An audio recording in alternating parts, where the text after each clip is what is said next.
pregnant. I'd be like, oh no, those poor kids. They had their own lives ahead of them. It's a shame things turned out that way. What happened? Me and my husband decided to start a family. Irresponsible decisions. That show is the most depressing television show I've ever seen. Because, you know, any other reality show where there's like a big fat guy or something at the end of the episode, he's eating right, he's exercising, you're like, all right, things are gonna get better, yeah. Things are gonna get better. Good job, TV show, things are gonna get better. 16 and Brady ends, you're like, whoa, that's never getting better. The only good thing that happened this week was the guy almost got a job at Arby's. And the girl won a fist fight with her mom. This is brutal.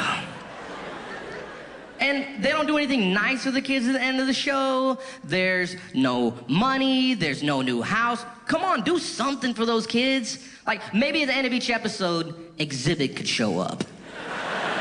And the kids would be like, oh my God, Exhibit, are you here to pimp our rides? And he'd be like, no, I'm gonna raise your baby as my own. You're free to go back to being teenagers. And they'd be like, thank you, Exhibit, thank you so much for our lives. Then Exhibit would take the baby and put it on a bus with all the other babies he's collected. And then you do a second show about Exhibit trying to raise 30 babies by himself.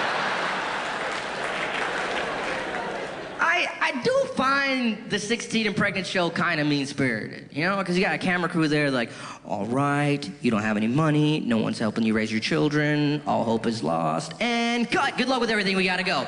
Let's go! Sorry, there's this other 16-year-old girl that lives down the street that had all the advantages in life. She's about to have an amazing birthday party. We gotta film that for her second show called Super Sweet 16. It's a shame you guys can't switch places for a week, because her shit is sweet. Oh, I hate the girls on Super Sweet 16. Whenever I watch that show, I'm like, ugh, can someone impregnate this girl and ruin her life, please? What an awful person. That'd actually be a better show.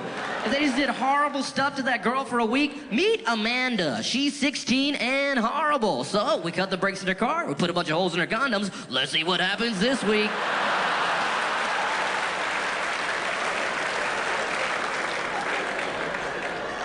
Do those girls not watch the other show? Do they not realize how fortunate they are? They're sitting there complaining about the dumbest stuff, just like, but it's not the right car. It's not the car I wanted. They just moved into a car in the other show. 3 people are living in an '89 Honda Civic Coupe. There's more people than doors.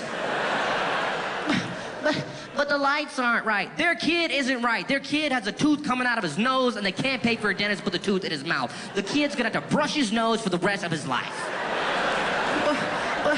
But the balloons aren't the right color. Their kid isn't the right color. They had the wrong father. That's how crazy shit's getting over there.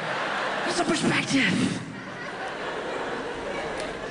Do any of you guys have kids? Run around, clap if you got kids somewhere. Wow. Aren't you scared your kid's getting kidnapped right now? I mean, it's like 11 o'clock on a Wednesday. Where is your kid? Seriously, where's the kid? Who's watching the kid? Some dumb 15-year-old that lives down the street that's probably just giving a hand job to some other 15-year-old idiot? Seriously, get out of here. Go! Leave! Leave! Go! You're sitting there, your kid's in handcuffs. Probably not, maybe, but probably not. Look, I'm just saying, I would be worried constantly if I had a kid. I think about how much my mom let me run around when I was a kid, 10 years old, running around by myself, going to the mall, to the video arcade, to the toy store. Crazy. I should have been getting molested all the time. Like, I don't know how it never happened. Not even once. Not even once. Keep in mind, I was the cutest kid of all time. Like, take the most adorable little brown puppy you can imagine, turn that into a person. That was me as a kid. I mean, who would be trying to fuck that? Just an unbelievable level of cuteness. My theory is that I was so cute as a kid that it intimidated child molesters. Like, for child molesters, I was kind of like the hot girl at the bar. They're like, oh my God, Aziz is here, Aziz is here, Aziz is here. Okay, you can do this. You can do this. Just be yourself, just be yourself. Confidence. Kids like confidence. Let's do this. Hi, Aziz. Hi.